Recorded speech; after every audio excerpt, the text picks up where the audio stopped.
సాయిబాబా జీవితంలోని ఓ అద్భుతమైన సంఘటన మనకొక గొప్ప పాఠాన్ని నేర్పుతుంది. అదేంటో ఇప్పుడు చూద్దాం. అసలు ఆధ్యాత్మిక యాత్ర అంటే ఏంటి?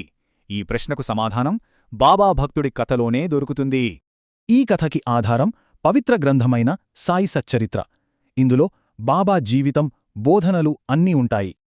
ఈ కథ దాసగణు అనే భక్తుడితో మొదలవుతుంది. ఆయన మనసులో ఓ పవిత్రమైన కోరిక ఉండేది. ఆయన కోరిక ఏంటంటే పవిత్ర నదులలో స్నానం చేయడానికి ప్రయాగ వెళ్ళాలి అని. అనుకున్నదే తడవుగా తన యాత్రకు అనుమతి కోసం సాయిబాబా దగ్గరికి వెళ్లారు. కాని బాబా సమాధానం ఆయన ఊహించని విధంగా ఉంది. ఆ యాత్ర వద్దని బాబా సలహా ఇచ్చారు. అంత దూరమెందుకు, మన ప్రయాగ ఇక్కడే ఉంది అని బాబా అన్నారు. దాసగణుకి కొంచెం గందరగోళంగా అనిపించినా గురువుమీద నమ్మకంతో అక్కడే ఉండిపోయారు. అప్పుడే జరిగింది ఓ అద్భుతం. గురువు గొప్పతనమేంటో ఆ క్షణంలోనే తెలిసింది. బాబా దాసగణుని దగ్గరికి పిలిచి తన పాదాల వద్ద తల ఉంచమన్నారు. దాసగణు అలా నమస్కరించగానే కళ్లముందే ఒక అద్భుతం ఆవిష్కృతమైంది.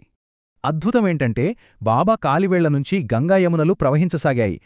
అవును, అవి సాక్షాత్తు పవిత్ర గంగా, యమునా నదుల జలాలేనని బాబా వివరించారు.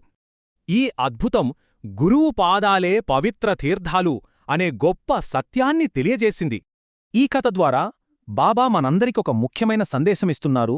అదేంటంటే అదే స్వధర్మం. అంటే మన పనులను మనం శ్రద్ధగా చేయడంలోనే దైవత్వముంటుంది.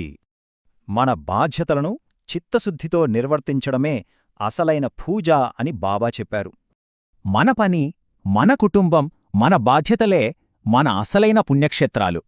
మరి మన బిజీ జీవితాల్లో మన నిజమైన తీర్థయాత్ర ఎక్కడుంది? ఇది ఆలోచించాల్సిన విషయం. మన దృక్పథాన్ని మార్చుకుంటే చాలు. మన పనే ఒక సేవగా, ఒక యజ్ఞంగా మారుతుంది. మన పాత్రలను మనం అంకితభావంతో చేస్తే అదే దైవాన్ని నిజంగా గౌరవించినట్లు. మరి ఈరోజు మీ పనిలో మీరు ఏ పవిత్ర నదిని చూస్తున్నారు? ఈ ప్రశ్నతో ముగిద్దాం.